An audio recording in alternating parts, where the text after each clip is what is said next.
नमस्कार।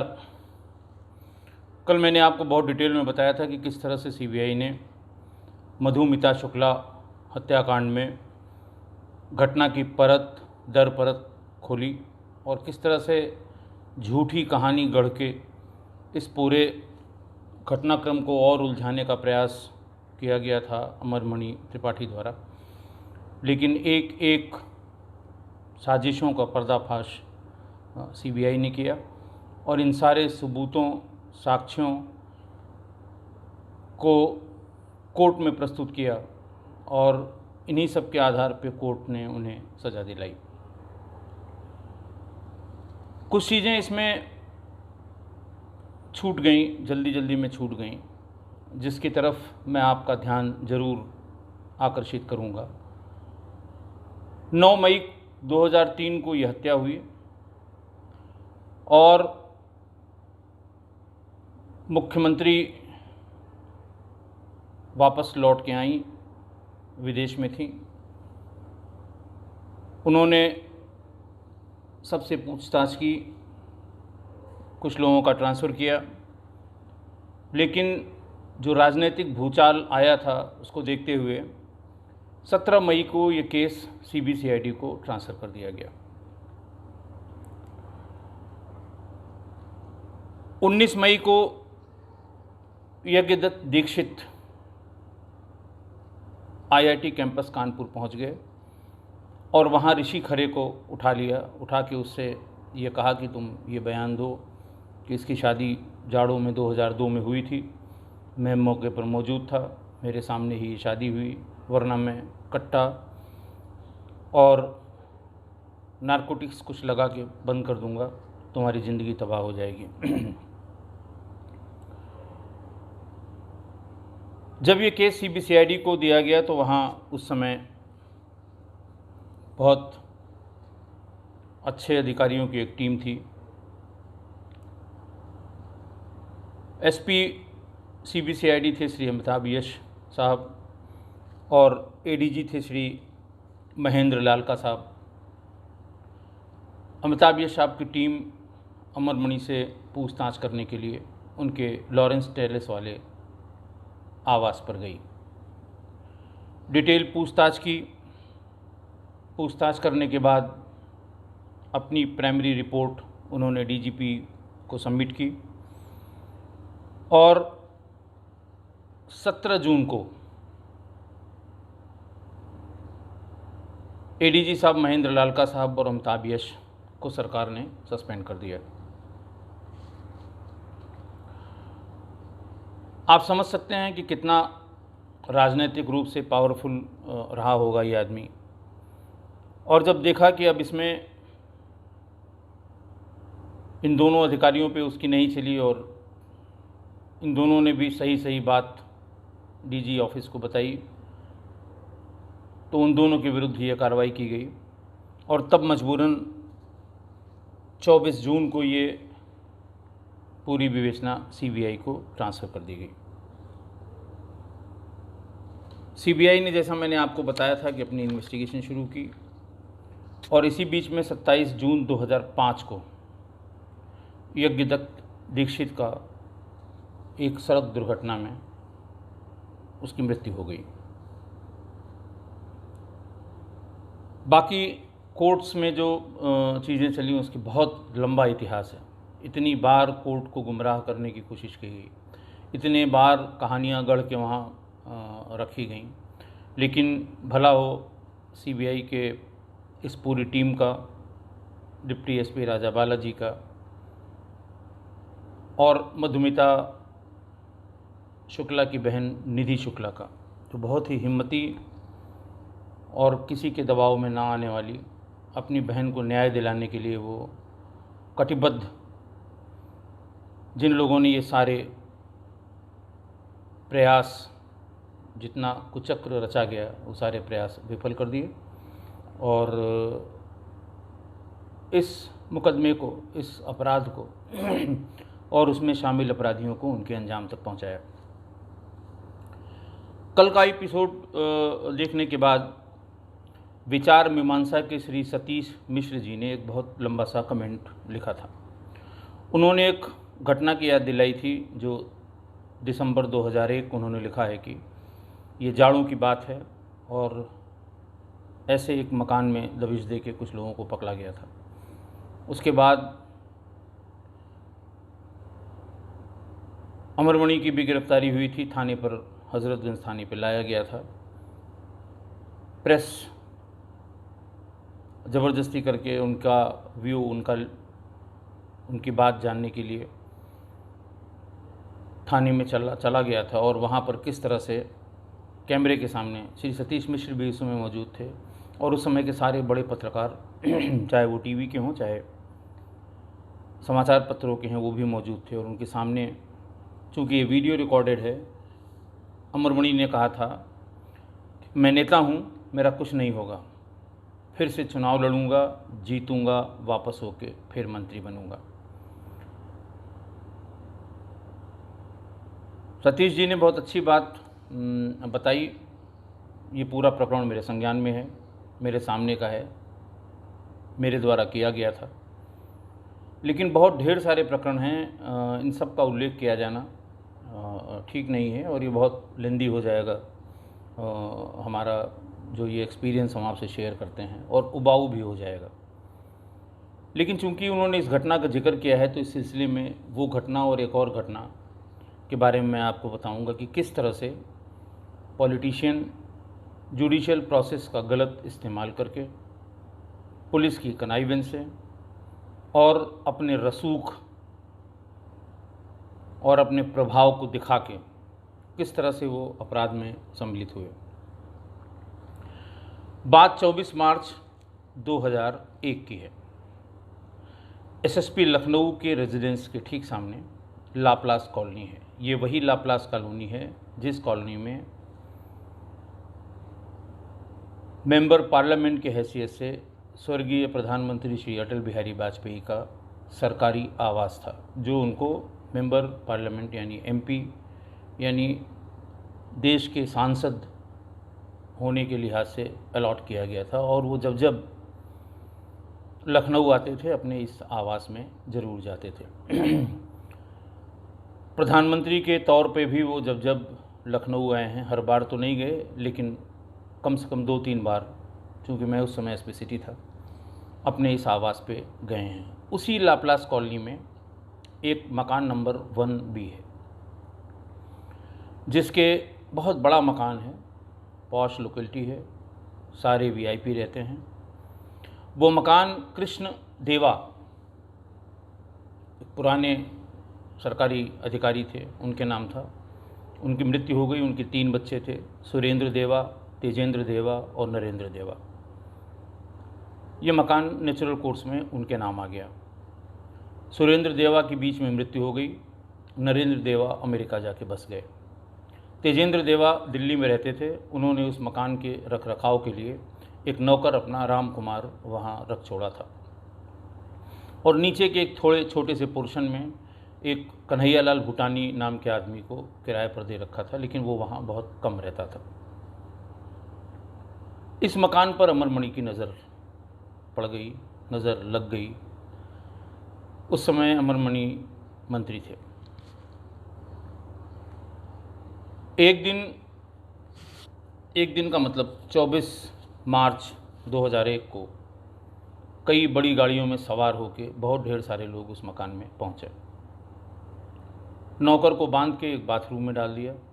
भूटानी उस समय थे नहीं और 40-50 लोग रहे होंगे उस मकान में। पुराने ब्रिटिश पीरियड के जो फर्नीचर थे, जैसा काली लकड़ी के बड़े बड़े शीशों वाले, उसी तरह के बिना जो तांत की बिनाई वाले बड़ी बड़ी कुर्सी, मेज, पलंग, बहुत पुराने, ये सब 2 ट्रकों में लदवा के और उसे वहाँ से भेज दिया गया। उसकी जगह पे टेंट हाउस के सोफ़े, कुर्सियाँ, दरी, चद्दर, किचन का सामान, ये सब पहले से रेडी था। यानी ये सामान का वहाँ से निकलना और नए सामान का वहाँ आना, ये 1 घंटे में हो गया होगा, बहुत लगा होगा, 1.5 घंटे हुए होंगे। और उस मकान में बाहर एक बड़ा सा बोर्ड अमरमणि त्रिपाठी, राज्य मंत्री, उत्तर प्रदेश सरकार का नेम प्लेट उस पर लग गई। बाहर कुर्सियां पड़ गईं, भीतर जो ड्राइंग रूम का इलाका था उसमें कुर्सियां पड़ गईं, उसमें सब में 15-20 आदमी बैठ गए। पड़ोसी हतप्रभ थे, सब बड़े लोग थे। किसी तरह से ये सूचना दिल्ली में तेजेंद्र देवा को दी गई। उन्होंने मेरे एसएसपी बीबी बख्शी को फ़ोन किया। वो पूर्व पुलिस अधिकारी हैं RAW के, बहुत ही सीनियर अधिकारी थे जो अमेरिका में बस गए हैं, रॉ के अधिकारी थे। उन्होंने मुझे भी फ़ोन किया और बहुत ही इमोशनल बात की कि पुलिस में रह के देश की सेवा की गई है और आज हमारा ही मकान लुट गया, कब्जा हो गया, वो भी एसएसपी के रेजिडेंस के सामने। अटल बिहारी वाजपेयी जी, माननीय प्रधानमंत्री जी के जो उनका जो शासकीय आवास है मेंबर पार्लियामेंट की हैसियत से, उससे 10 कदम की दूरी पे बात चुभने वाली थी। RP सिंह हमारा इंस्पेक्टर था हज़रतगंज में। उन्होंने फ़ोन किया, मैंने RP सिंह को आवाज़ दी। थाना कैंपस में ही CO हज़रतगंज और SP सिटी के आवास की कार्यालय हुआ करते थे। RP सिंह 2 मिनट में आ गए। RP सिंह से कहा कि आप पता करिए। बोले साहब अभी भी हमको भी किसी ने बताया है। किसी ने क्या, उनका नौकर किसी तरह से भाग के आया है, वो थाने पे ही वो हमको बता रहा है। ये बता रहा है 50-60 आदमी है और उसमें बोर्ड ऐसे लगा हुआ है। मैंने कहा RP सिंह ये तो बहुत ही ख़राब बात है, यही नाक के नीचे एक पूर्व पुलिस अधिकारी का इतना बड़ा बंगला कोई कब्जा कर ले, फोर्स की ज़रूरत पड़ेगी। एक प्लाटून PAC ली, मैं और RP सिंह, हम दोनों लोग वहाँ पहुँचे। वहाँ जितने लोग बैठे हुए थे सबके पास 2-2-4 कॉपियाँ, एक मिसलेनियस मजिस्ट्रेट मुंसिफ हवाली होते हैं उनके यहाँ का, उनका एक आदेश सबके हाथ में था। 10 मिनट उनसे बात की गई। अमरमणि मौजूद नहीं थे कि भाई ये इतना पुराना मकान है, सब सारे पुलिस वाले यहाँ जानते हैं, रिटायर्ड पुलिसकर्मी भी वहाँ रहते हैं, कुछ IPS अधिकारी, एक रिटायर्ड CO जो वहाँ CO हज़रतगंज बहुत दिन रहे हैं वो भी पास में ही रहते हैं, वो भी आ गए। का इतने लोग हैं, ये मकान उनका है, आपके पास ये कब आया, कैसे आया? उन्होंने कहा साहब इस आदेश से हम यहाँ पर हैं। आदेश का पता किया गया तो जो मैं बता रहा था, किससे कहानी गढ़ने, फॉल्स स्टोरीज़ बनाने, एलिबी क्रिएट करने में इस अपराधी राजनीतिज्ञ का कोई जवाब नहीं था। कोई 1 साल पहले उस पते पर एक टेलीफोन का कनेक्शन लिया गया। उस समय लैंडलाइन फ़ोन ही हुआ करते थे और उस टेलीफोन को न उस मकान पे न लगा के सामने की तरफ गली में एक PCO था, उसमें वो कनेक्शन लगा दिया गया। हर महीने उसका बिल जमा किया गया। पता वही था, 1B लाप्लास कॉलोनी, हज़रतगंज। इसके अलावा जो बिजली का बिल आता है उसमें एक एप्लीकेशन देके कि साहब ये मकान में मैं किराएदार की हैसियत से रहता हूँ, इसके मकान मालिक अमेरिका में बस गए हैं, वहाँ चले गए हैं, वो आते नहीं हैं, रह के ये बिजली कट जाती है, मकान मालिक इसका पैसा पेमेंट नहीं करते हैं, वो आ नहीं सकते हैं, लिहाजा ये एक कनेक्शन अलग से मेरे नाम से दे दिया जाए, जिसका मैं इस्तेमाल करूँगा, पैसा भरूँगा। वो कनेक्शन भी उनको अलग से एक कनेक्शन उसी मकान में किराएदार की हैसियत से कागज़ पे लग गया। मौके पर ये नहीं लगा, वरना अगर मौके पर होता तो वो नौकर इस बात को बताते। इन 2 डॉक्यूमेंट्स, फर्जी डॉक्यूमेंट्स जो पहले से तैयार किए गए थे, उनके आधार पे मुंसिफ हवाली के यहाँ एक एप्लीकेशन दी गई कि मैं बतौर किराएदार इस मकान में इतने दिनों से रह रहा हूँ, मेरे नाम से इसमें टेलीफोन है, मेरे नाम से इसका बिजली का बिल आता है, और मकान मालिक फ़लाँ फ़लाँ, ओरिजिनल नाम उनका जो श्री नरेंद्र देवा जो अमेरिका में रहते हैं, वो बार बार गुंडों बदमाशों को भेजकर मुझसे ये ज़बरदस्ती मकान खाली कराने का प्रयास कर रहे हैं। प्रभावशाली व्यक्ति हैं। कोर्ट के सामने अगर ये इतने कागज़ ये जाएंगे, तो उन्होंने कहा नहीं भाई, ऐसे कोई नहीं खाली करा सकता, और इनसे मकान विधि पूर्वक लॉफुली ही खाली कराया जा सकता है, तो कृपया इनके कब्जा दखल में अवरोध न उत्पन्न किया जाए। ये स्टे, और इसी का वो ऑर्डर हाथ में लिए हुए थे। कम से कम 100 कॉपियाँ कराई थी। जितने लोग वहाँ मौजूद थे सबके पास 2-2, 3-3 कॉपियाँ थी। हम लोगों को देख के वो झपट पड़े, बोले साहब हम यहाँ रहते हैं, हम इसमें कौन सी नई बात है। और इस बीच में जो वहाँ संभ्रांत लोग थे वो कहते हैं साहब ये तो अभी 1 घंटे पहले ऐसे ऐसे आए हैं। इंस्पेक्टर पीएसी लेके भीतर गया, दरवाज़ा बंद किया। मोबाइल फ़ोन में रिकॉर्ड करने की कोई बात उस समय तक नहीं थी। फिर आप समझ सकते हैं कि भीतर इंस्पेक्टर ने क्या किया होगा। एक एक करके लोग वहाँ से बाहर भागने लगे, अपनी अपनी गाड़ियाँ लेके वहाँ से भागे। उनसे ये पूछा गया कि ये सामान, तब तक वो नौकर भी आ गया, जिसको बांध के डाला गया था वो निकल गया था। उनसे ये पूछा गया कि इसका जो सामान था मकान मालिक का वो कहाँ गया। तो उनके गुर्गों ने ये बताया कि साहब इंदिरा नगर के फला मकान में फला मकान के जो कैंपस है वहीं इकट्ठा कर दिया है सब सामान। पुलिस भेज के वो सारा सामान वहाँ से लाया गया। नौकर के सहयोग से उसको व्यवस्थित किया गया जैसे पहले लगा हुआ था। नेम प्लेट उनकी निकाल के इंस्पेक्टर स्वयं ले गया, उसको गोमती नदी में फेंकाया।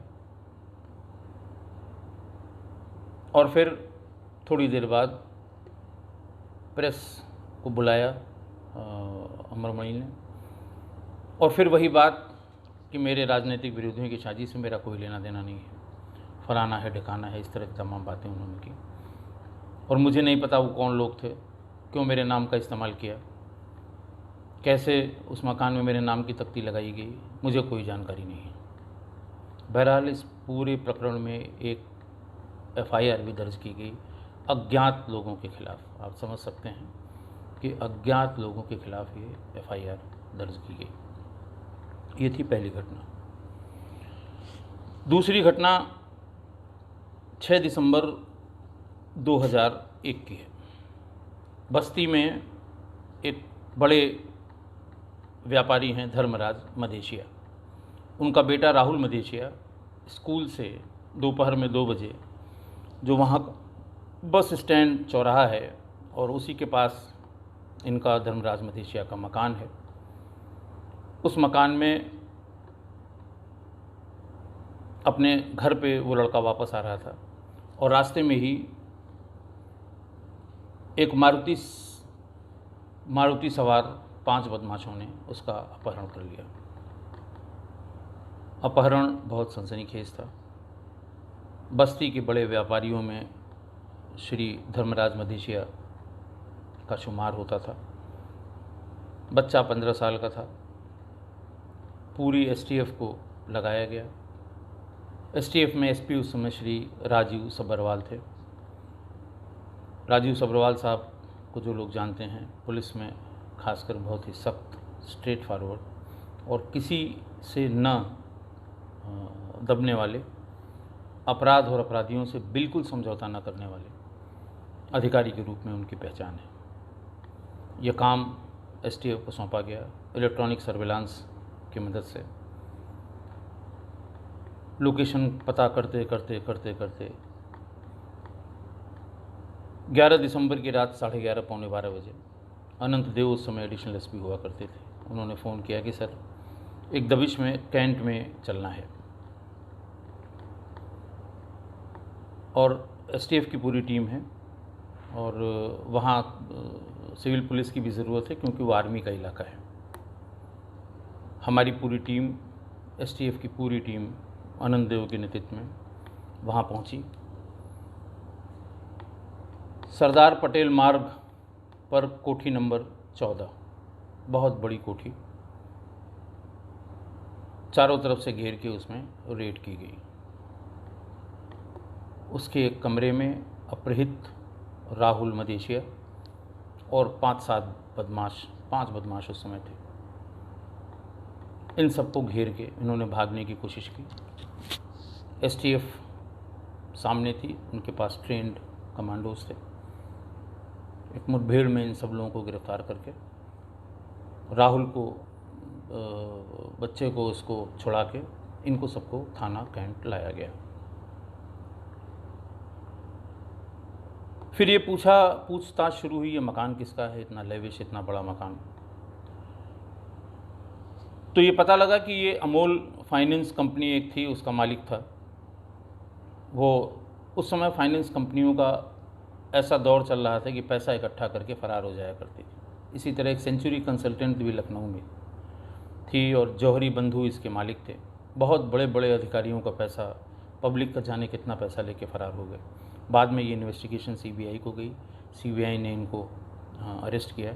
लेकिन जिसका पैसा, इन्वेस्टर का पैसा या गरीब आदमी का पैसा जो इन्वेस्ट हुआ था, बहुत थोड़े से लोगों को छोड़ के वो पैसा वापस नहीं मिल पाया। अमोल फाइनेंस कंपनी का ये मालिक जो फ़रार हो गया, तो किसी तरह से कुछ दिन में उसको राजेश अग्रवाल उस समय के सबसे बड़े बिल्डर थे, श्री राम टावर उनका बनाया हुआ था, उसके मालिक थे।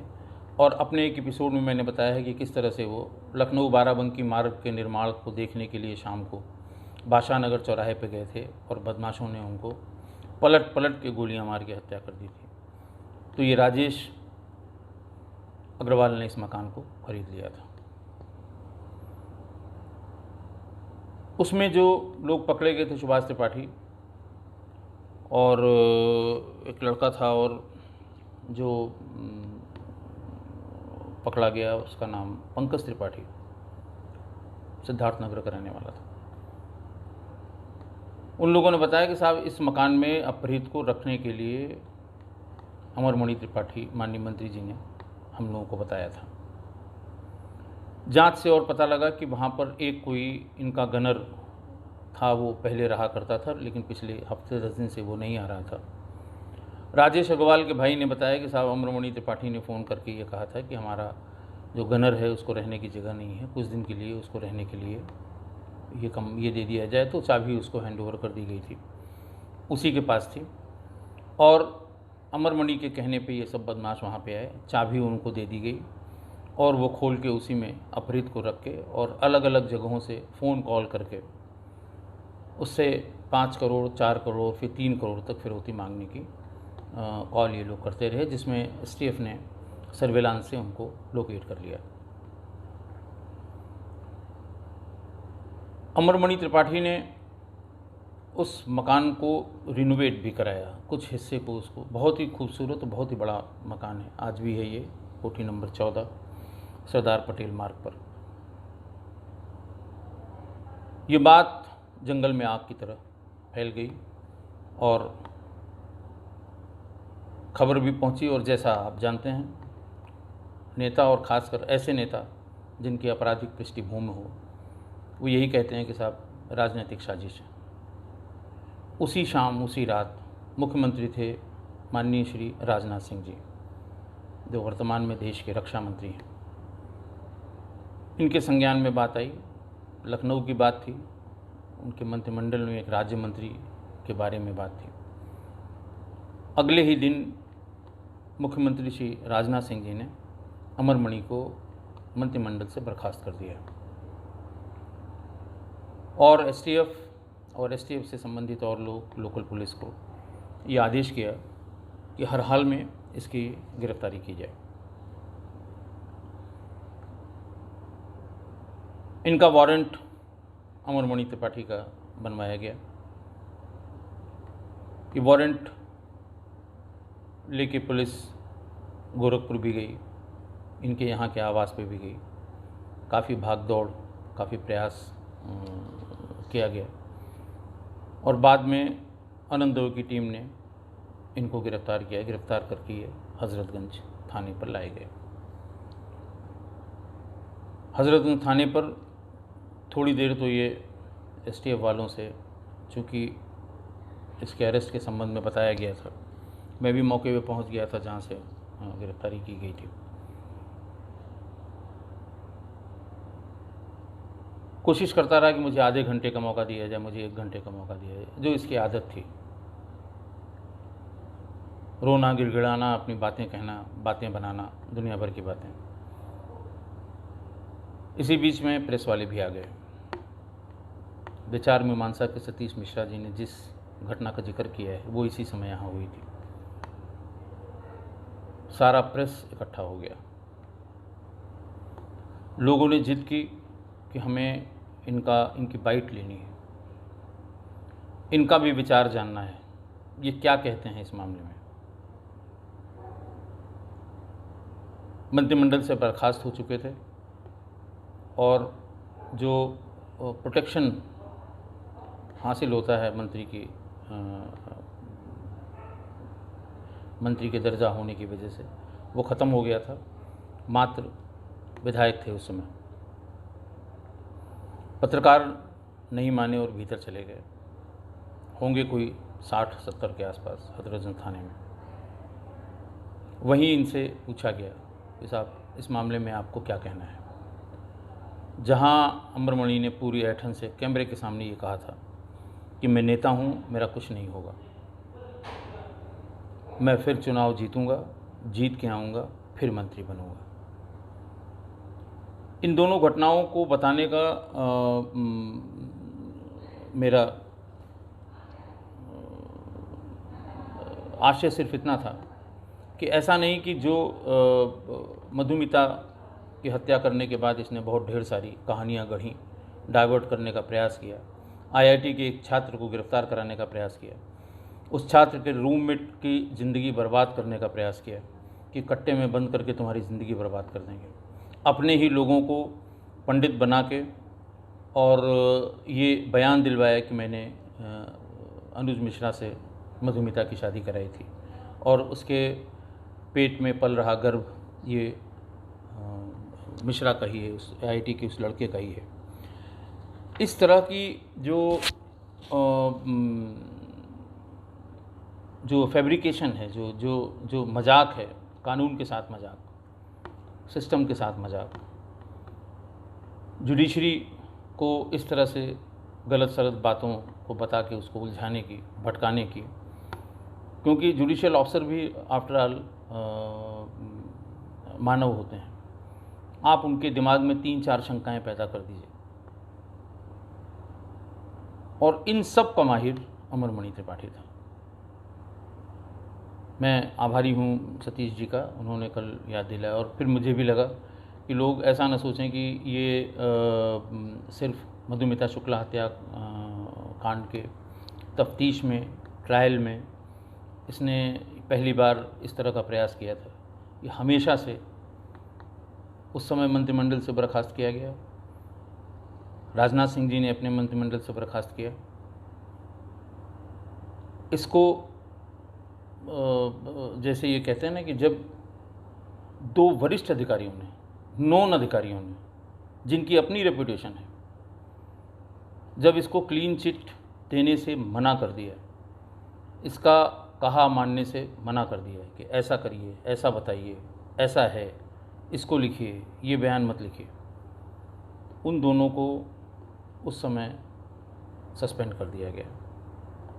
तत्समय की मुख्यमंत्री सुश्री मायावती जी को कन्विंस करके ऐसा किया था। मेरे साथ जो हुआ था गाज़ियाबाद में, मैंने आपको बता ही दिया। तो इस तरह सिस्टम को अब धीरे धीरे पब्लिक भी समझने लगी। ये बयान मैं भी कभी नहीं भूलूंगा जब उसने कहा था कि मैं नेता हूँ, मेरा कुछ नहीं होगा, और बार बार इस ट्रायल में ऐसा लग रहा था कि इसका कुछ नहीं होगा, ये फिर एक बार बाहर निकल आएगा। लेकिन नियति साफ गोई, सीबीआई के अधिकारियों की निष्ठा समाज के प्रति, और जो प्रोसेस है, जो सिस्टम है उसके प्रति, उसने अमरमणि और उनकी पत्नी दोनों को, और साथ में जो और हत्यारे थे, उनको अपने नियत स्थान तक पहुंचा दिया। आज बस इतना ही, और आज अगली बार मैं अपनी नई पोस्टिंग पर inter state border police force में जालौन में जहाँ पोस्ट हुआ था, थोड़े दिन के लिए ही सही मैं वहाँ गया था, वहाँ के अपने अनुभव आपसे साझा करूँगा। ताकि आप भी इनसे इस जानकारी से आप अपने इस जानकारी पर अपने विचार रखें और ये देखें कि किन परिस्थितियों में पुलिस अधिकारी उस समय में काम करते थे, जब कोई संसाधन नहीं थे, जब नंबर भी बहुत ज़्यादा नहीं था पुलिस अधिकारियों का, क्राइम उतना ही होता था। तो उस समय की स्थितियों, उस समय की कार्रवाई, उस समय की पुलिसिंग, उस समय के अधिकारियों के बारे में अगले अंक में आपसे रूबरू होऊंगा। बहुत बहुत धन्यवाद।